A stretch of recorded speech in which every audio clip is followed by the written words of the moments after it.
Hello and welcome back to the 5th round. Now before we get into this video, make sure to check out the socials at CageChatYT to be involved with UFC St. Petersburg.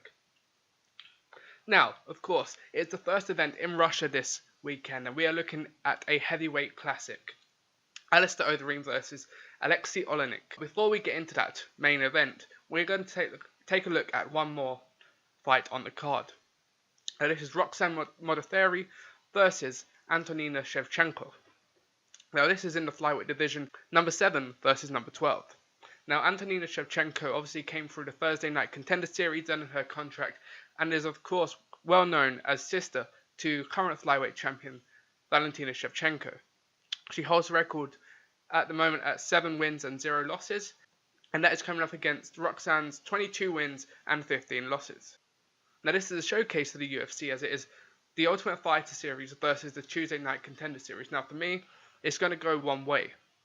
Roxanne Modafferi has had too many losses and Shevchenko comes in undefeated and quite honestly has the better skill set. Shevchenko does land 20% more of the significant strikes that she throws compared to her opponent. Now this is also important as she absorbs 3.5 less per 15 minutes inside the octagon compared to Modafferi. So I think this fight has only got one winner on it. Now I could be proven wrong, and should Shevchenko get the win, it does throw a spanner or an upcoming spanner in this division. Now of course her sister, the champion Valentina Shevchenko, takes on Jessica Ai very soon in the summer to defend her title, but should she stay champion, it's only a matter of time before these two sisters are going to come at each other in the flyweight division. Now unless Valentina moves up or Antonina moves up to the bantamweight division, their paths are going to cross. And very similarly to tennis, we have the Williams sisters, we could have the Shevchenko sisters, or almost as we had the Klitschko brothers in boxing. It could be one for the ages, but of course Antonina is the older sister, so she may have had less fights, she's taken less damage, but who knows how long her career can go on for. So I'm going for a Antonina Shevchenko win here. I think it's going to happen within 2 rounds. There's going to be a finish by knockout or TKO. Now moving on to the main card, it is Alistair Overeem versus Aleksei Oleinik. Now Overeem is of course one of the legends of the UFC, especially in the heavyweight division. Battles against the likes of Brock Lesnar, and he's had a few losses now. He's only won 1 in his past 3, with those losses coming up against Ngannou, who uppercutted him to obliteration, and Curtis Blades, which of course is one of the upcoming stars in the UFC heavyweight division. Now both records are impressive, 44 wins and 17 losses compared to 55 wins, 11 losses and 1 draw for the Russian. Now Overeem, of course known through striking and especially his kickboxing, has more strikes landed at 3.7 more than Oleinik in this bout. However, Alistair Overeem does absorb more punches or significant strikes during the fight than his counterpart does. So should he get hit, he's more likely to go down and is more likely to get hit than his opponent Aleksei Oleinik, despite throwing less punches. Now the Dutchman does have a defense of 61% compared to 53% from the Moscow-born fighter, and that is very important as well. It means he defends more, he does absorb a few more hits, but he also has a better defense, and he hits a lot more. So Overeem, despite getting hit more, he's going to hurt you, and he's going to defend some of them punches nonetheless. Now where it gets interesting is the grappling.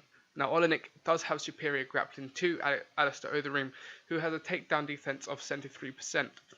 Now this is important because you get 3 out of 4 stifled by Overeem, who has a 73% takedown defense, but it is only going to take 1 for him, and he does have a better submission average attempt.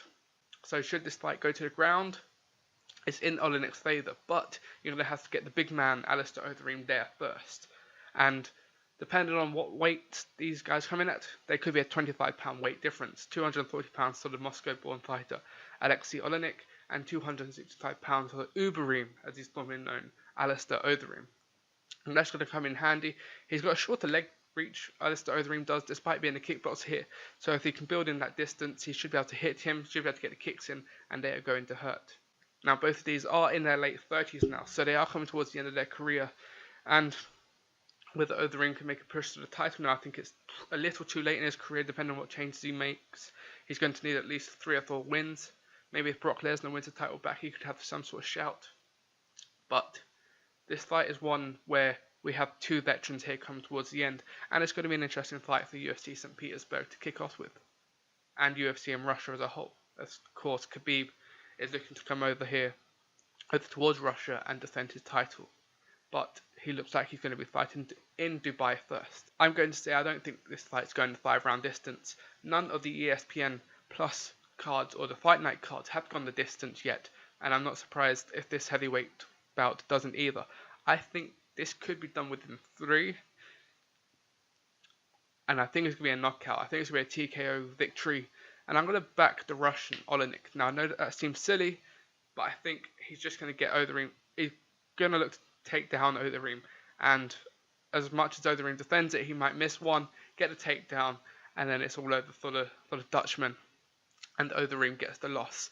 And the Russian in St. Petersburg, I know there's a rivalry between Moscow and St. Petersburg, but I feel like he can get it done and come out the victor and get cheered out the building. So yes, let me know your thoughts on UFC St. Petersburg. Who's going to be the big fights at that? Antonina Shevchenko, how she's going to face off, if she's going to stay undefeated, and who's going to win, Oleinik or Overeem? Let me know in the comments. Follow me on Cage Chat YT for all of the updates this weekend, and live tweeting. Drop this a like, subscribe, and I'll see you on Cage Chat.